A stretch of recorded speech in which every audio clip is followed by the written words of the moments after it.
আমার ভর্তা লাভার আপুরা এবং ভাইয়ারা কোথায়? যারা ভর্তা ভালোবাসেন, ভর্তা খেতে ভালোবাসেন, তাদের জন্য আজকের ভিডিওটা। আশা করছি সম্পূর্ণ ভিডিওটা সবাই দেখবেন।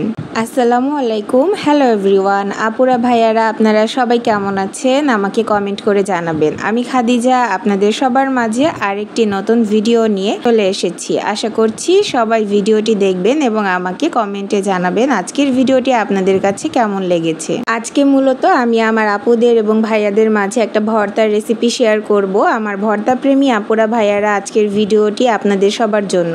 আর এই ভিডিওটি মূলত আমি অনেকদিন আগেই শ্যুট করে রেখেছিলাম, কিন্তু আমি ভয়েস দিতে পারছিলাম না। আজকে ভাবলাম এই গরমের মধ্যে অনেকেই হয়তো মাছ মাংস খেতে খেতে বিরক্ত হয়ে গিয়েছেন, তাদের জন্যই মূলত আজকের ভিডিওটা করা এবং ভিডিওটাতে ভয়েস দিয়ে ভাবলাম যে আপনাদের মাঝে শেয়ারও করে ফেলি। আজকে আমি টাকি মাছের ভর্তা করছি। তার জন্য টাকি মাছ আমি হলুদ মরিচ লবণের গুঁড়ো দিয়ে মেখে ভেজে নিয়ে এই মাছটাকে ভালো করে বেছে নিয়েছি। আর কাটা বাছার পরে মাছটাকে আমি ম্যাশ করে নিয়েছি, মানে একটু ভালো করে চটকে নিয়েছি। এই মাছটাকে চটকে নেওয়ার পরে আমি এখানে দেখতে পাচ্ছি শুকনো মরিচ ভেজে নিয়েছিলাম। শুকনো মরিচটা আপনারা আপনাদের ইচ্ছা অনুযায়ী ভেজে নেবেন।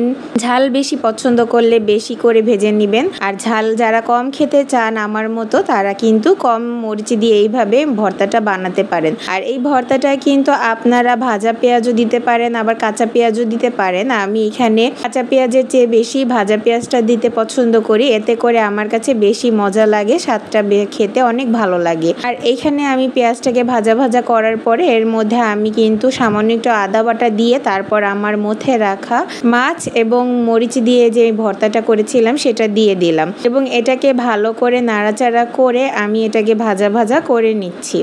ভর্তাটা যখন বাদামি কালার হয়েছে আমি এটাকে গোল গোল শেপ করে নিয়েছি এবং এই ভর্তাটা গরম গরম ভাতের সাথে খেতে দারুণ লাগে। আজকের মতো এখানে বিদায় নিচ্ছি, সবাই ভালো থাকেন, আল্লাহ হাফেজ।